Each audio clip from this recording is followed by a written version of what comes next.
Vous êtes bien de retour sur le plateau de Smartech. C'est la deuxième partie de l'émission qui démarre. On va s'intéresser cette fois au monde du libre. Je précise que Jean-Marc Jacobson, le cofondateur de Realty, qui nous a accordé une grande interview sur l'investissement dans l'immobilier au moyen de cryptoactifs, est resté avec nous en plateau pour cette séquence qui est portée par Jean-Paul Smets, le PDG de Rapid Space. Et Jean-Paul, tu es venu accompagné de Valentin Priluski, le président de Netframe. Bonjour à tous les deux, bienvenue. Meilleurs vœux, bien évidemment, pour la nouvelle année. On va vous souhaiter plein de bonnes choses tout à l'heure, mais avant de vous donner la parole, Valentin, on va faire un point avec Jean-Paul sur les alternatives françaises dans le domaine de la messagerie, du traitement de texte, du chat, de la visioconférence ou encore du stockage de documents, parce qu'il y en a des alternatives aux géants américains.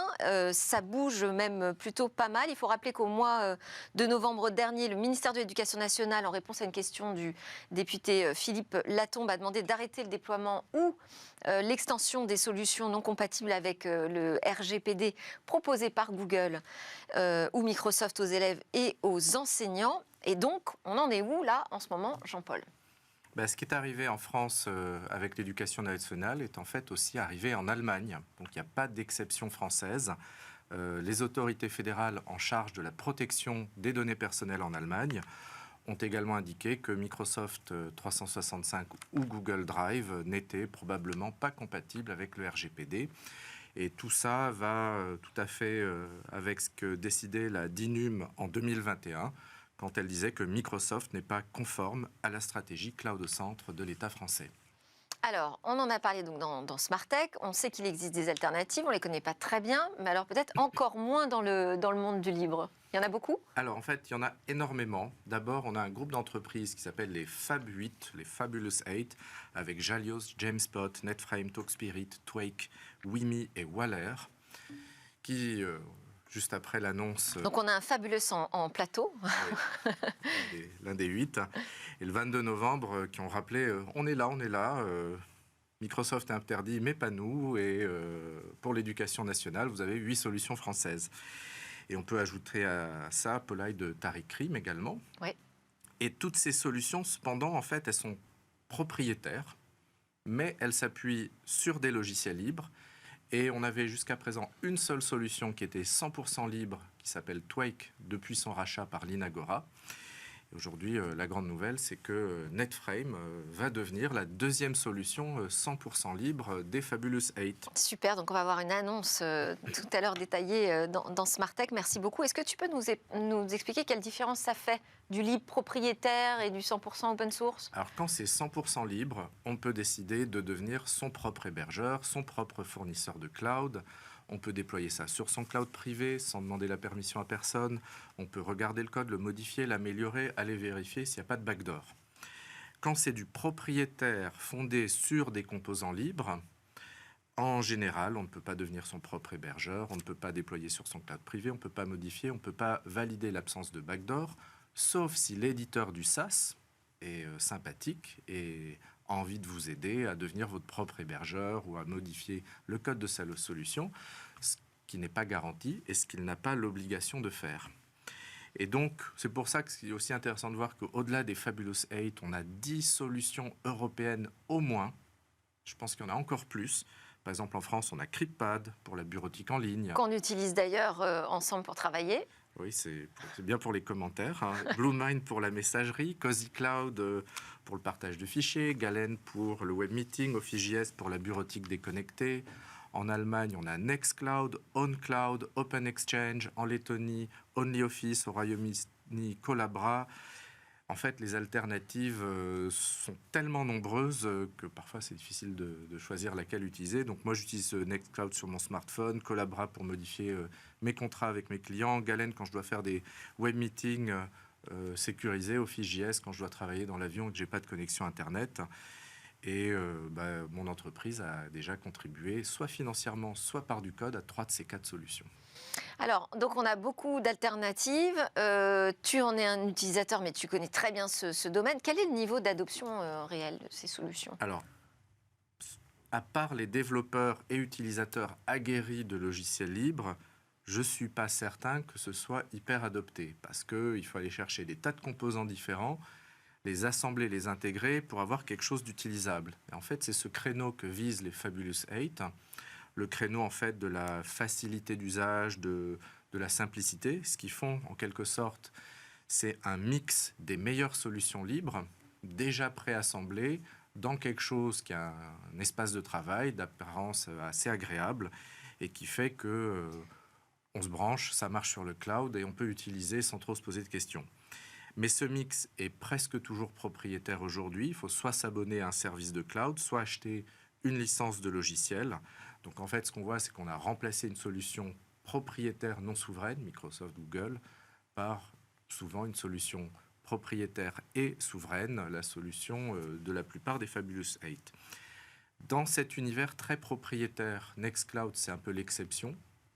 Et Nextcloud, en fait, aujourd'hui, est en pleine croissance en Allemagne, arrive à distribuer sa solution à de nombreuses PME, parce qu'en fait, en Allemagne, le patron de PME aime en fait acheter un outil local à un intégrateur local, et ça crée en fait un énorme marché dès qu'on trouve un bon produit en Allemagne, parce qu'en fait, ça explique peut-être pourquoi en Allemagne les entreprises comme Nextcloud croissent très vite, tandis qu'en France, le patron de PME ne pense qu'à remplacer sa solution locale par Microsoft. C'est peut-être une explication, effectivement. Alors, comment elles se distinguent entre elles, ces différentes applications? Alors, il y a deux grandes métaphores dans les espaces de travail libre. Il y a les gens qui essayent de partager des fichiers dans un espèce d'espace de partage de fichiers, un peu comme Dropbox. Et il y a les gens qui font des réseaux sociaux d'entreprise. Nextcloud va dans la direction partage de fichiers. La plupart des applications des Fabulous 8, c'est plutôt du réseau social d'entreprise, sauf Twake, qui prend la métaphore de la messagerie instantanée, un peu comme Slack. Et donc, on est sur des expériences utilisateurs qui sont très différentes. Oui. Dans un cas, le réseau social d'entreprise, on montre les dernières nouvelles de l'organisation. Dans le cas du dossier partagé, on montre les derniers documents de l'utilisateur. Et aujourd'hui, ce que le marché cherche, c'est la fusion de ces deux façons de voir l'espace de travail. Le seul qui a réussi à le faire aujourd'hui, apparemment, c'est Microsoft, depuis qu'il a lancé Teams. Même Google, aujourd'hui, n'a pas encore complètement réussi la fusion. C'est QFD, j'ai envie de dire. Mais alors, tu nous dis que ces solutions des Fabulous 8, c'est un mix de logiciels libres. Est-ce qu'on peut préciser peut-être quels sont ces En fait, quand il s'agit d'éditer les documents bureautiques type Word, tout le monde utilise soit Collabra, entreprise du Royaume-Uni, soit OnlyOffice. Et quand il s'agit de faire du web meeting, tout le monde utilise Jitsi ou Galen. Et pour éditer des documents web, souvent c'est CK Editor. Et donc ce qu'on voit, c'est que les Fabulous 8 ont une très très grosse dépendance à des logiciels libres qu'ils n'ont pas écrits eux-mêmes. Et dans certains cas, c'est ce qu'on voyait il y a quelques années, non seulement ils utilisent du code auquel ils ne contribuaient pas, ça a un peu changé, et souvent qu'ils n'hébergeaient pas eux-mêmes, et parfois qui étaient simplement développés, hébergés aux États-Unis. Donc, il y a quelques années, on était assez loin de la souveraineté numérique. Et c'est ce que, en fait, Nextcloud et Jamspot, et aussi Netframe, ont bien compris. Explique-nous. Alors, Nextcloud, son idée, c'est de dire, pour avoir une bonne solution d'espace de travail en ligne, il faut que quand quelqu'un m'envoie un fichier Word qui s'édite mal, l'éditeur, dans leur cas Collabra, corrige Collabra pour que le fichier s'ouvre correctement. Ils ont remarqué que Collabra était tout à fait réactif, donc ils le privilégient dans les déploiements professionnels, parce que ce qu'il faut savoir, c'est que même de Word à Word, d'une version de Microsoft à une autre, les fichiers ne sont pas toujours compatibles entre eux, d'un Mac à Windows à quelque chose en ligne. Jamspot, eux, ils ont choisi une autre approche qui est de collaborer avec XWiki dans le cadre d'un projet financé par BPI France. Et XWiki va embaucher des développeurs pour contribuer au code d'OnlyOffice. Parce qu'en fait, la société Lecton OnlyOffice a tendance à ne pas beaucoup répondre aux demandes d'amélioration parce qu'elle préfère en fait vendre sa version propriétaire plutôt que d'aider des gens qu'elle voit un peu comme des concurrents. Ouais. Donc, Jamspot, XWiki vont apprendre à contribuer du code OnlyOffice. C'est ce que prévoit également Netframe et Nexedi. Et on voit donc que toutes ces sociétés françaises sont en train d'évoluer. Avant, elles se servaient des logiciels, mettaient un joli portail autour. Aujourd'hui, elles apprennent à contribuer financièrement ou sous forme de code aux composants qu'elles utilisent. Donc ça, c'est un grand changement dans ce qu'on pourrait appeler la souveraineté technologique. Avant, elles ne maîtrisaient pas de bout en bout leur offre de cloud. aujourd'hui, parce qu'elles ont soit des contrats avec les éditeurs, soit des contributeurs rémunérés, elles ont aujourd'hui une maîtrise de bout en bout de l'espace de travail en ligne. Très intéressant. Alors, on n'a pas parlé du mail. Je sais pas, pour les personnes comme moi, par exemple, qui en reçoivent une centaine par jour, qui doivent jongler avec une dizaine de comptes, est-ce qu'on a des solutions satisfaisantes dans le libre? Alors, c'est un sujet qui reste difficile, Ouais. dans le sens où, en fait, quand on a des besoins standards, un logiciel libre comme Roundcube du polonais Aleksander Machniak est largement suffisant. Que j'ai essayé, mais moi, ça m'a pas suffi. Et quand on a, comme certains journalistes, des dizaines de comptes mails et des centaines, voire des milliers de mails par jour, sur lesquels on veut faire des recherches plein texte qui répondent en quelques dixièmes de seconde, alors ce qu'il faut peut-être essayer, c'est Open Exchange ou BlueMind, qui ont fait leurs preuves sur des déploiements avec des millions d'utilisateurs. Alors, ce n'est pas 100% libre. La connexion avec les clients Outlook nécessite en fait un plugin propriétaire. Mais ce sont des solutions qui semblent fonctionner dans des grandes entreprises, chez des gens qui ont beaucoup de mails.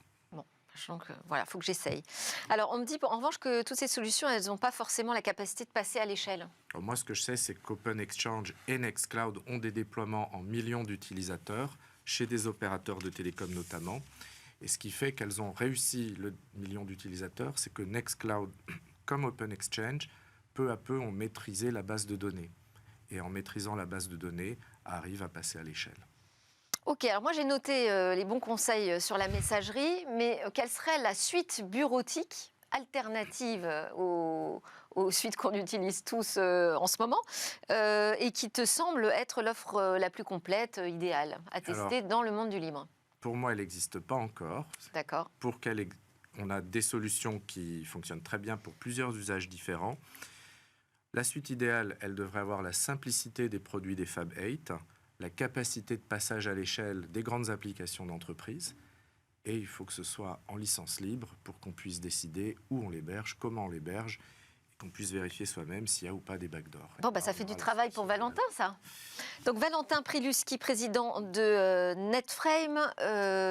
Jean-Paul a évoqué une annonce que vous faites aujourd'hui. Qu'est-ce qui va changer?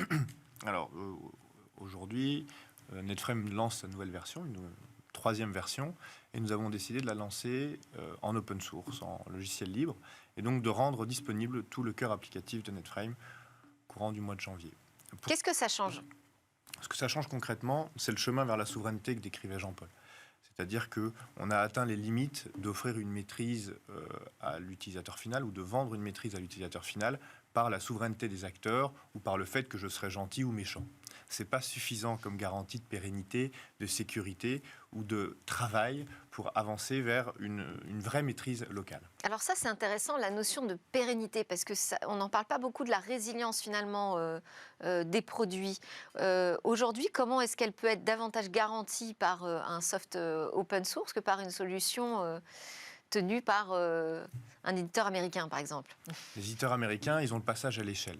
Et donc aujourd'hui, si on veut fonder des alternatives aux éditeurs américains, il ne faut pas se battre exactement sur les mêmes données de compétition qu'eux. Donc nous, on est plus petits. En étant plus petits, que nous disent nos clients? Demain, vous allez peut-être disparaître. Eh ben oui. Demain, vous allez peut-être pas pouvoir faire la fonctionnalité dont j'ai besoin. Demain, je vais peut-être vouloir changer de méthode d'hébergement. Qu'est-ce que vous me proposez? Si je suis propriétaire, je dois tout faire moi-même ou prétendre faire, ce qui est la pente glissante vers laquelle quelques acteurs de la souveraineté peuvent aller.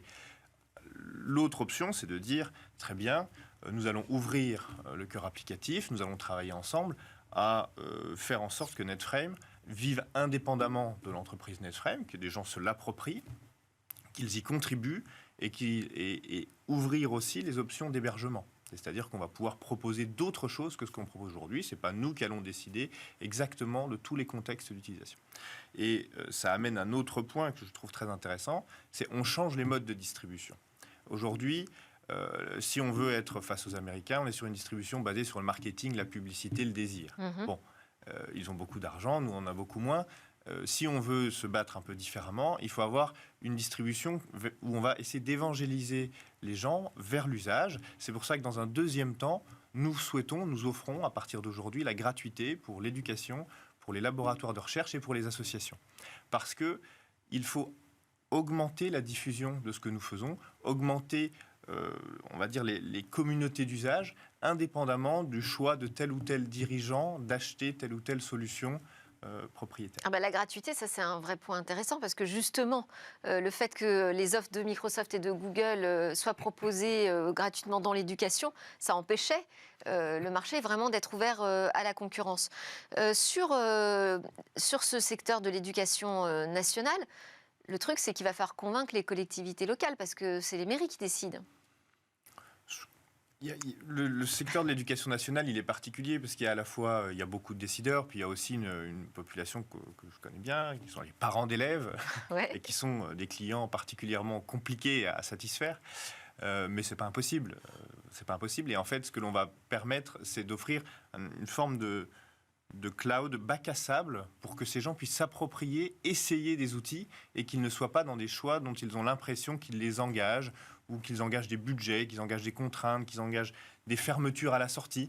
Et donc, on se met en situation d'extrême ouverture pour permettre à tout le monde d'utiliser et d'apprécier ce que disait Jean-Paul, ce qui est souvent, à mon sens, décrié à tort, c'est nous avons une vraie simplicité d'usage. C'est fini le moment où on pouvait dire le libre ou les logiciels français, ça ressemble à des logiciels des années 90, c'est moche. Ce qu'on entend parfois encore dans la bouche de décideurs publics, c'est faux. Voilà. Et vous allez pouvoir le regarder dès aujourd'hui. Leur prouver. Exactement. Et ils vont pouvoir regarder par eux-mêmes. Jean-Marc Jacobson, peut-être une remarque sur le monde de l'open source. Vous utilisez, vous, des soft open source Je suis un grand fan de l'open source, j'y crois absolument. Je le soutiens de tout cœur. Et d'ailleurs, notre plateforme que l'on a développée d'échange de gré à gré pour les Real Tokens sera open source, est open source à 100%. Et tout ce qui est logiciel libre, je vous entends parler et je suis passionné. Bon, super. Jean-Paul, un mot de conclusion? Une des idées du monde du libre, on est dans de voir, vraiment là, on voit avancer la construction de cette souveraineté numérique dans le libre.